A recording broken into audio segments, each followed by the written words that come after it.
आज आपण जाणून घेणार आहोत भारतीय इतिहासातील एक अत्यंत महत्त्वाचा प्रसंग, पुणे करार.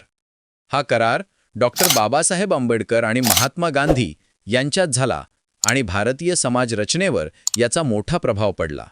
चला तर सुरुवात करूया.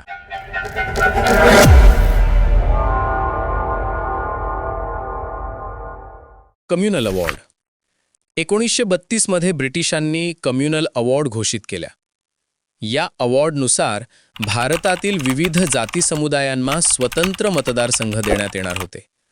या निर्णयानुसार दलित समुदायाला म्हणजे त्या काळच्या अस्पृश्य वर्गाला स्वतंत्र मतदारसंघ, स्वतःचे निवडून येणारे खास प्रतिनिधी देण्यात येणार होते.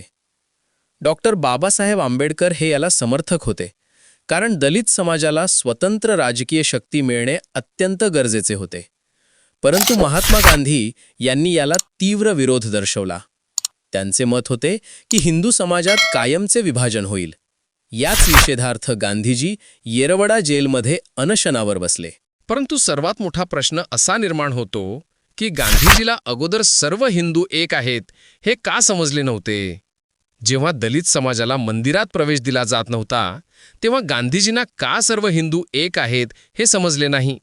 पाणी पिण्याचा अधिकारही दलित समाजाला नव्हता, तेव्हा सर्व हिंदू एक आहेत आणि दलितही त्यापैकी एक आहेत हे गांधीजींना का समजले नाही?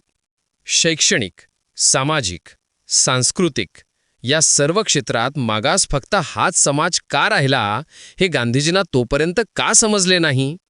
मग कसे समजावे गांधीजी हिंदूंचे एकात्मतेची गोष्ट करत होते का हाच मागास वर्ग शिकून पुढे जाईल आणि या कास्ट सिस्टम विरुद्ध जाऊन बंड करेल याची भीती गांधीजींना होती?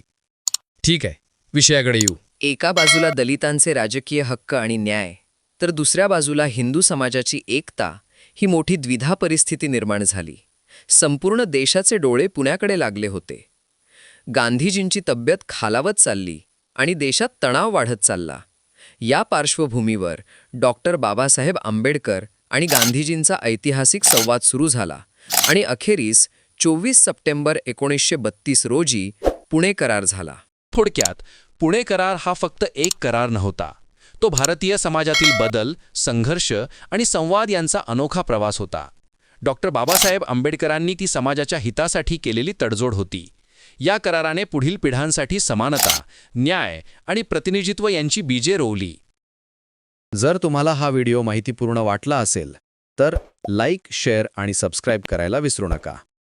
अशाच इतिहासातील महत्त्वाच्या विषयांसाठी आमच्यासोबत रहा. धन्यवाद.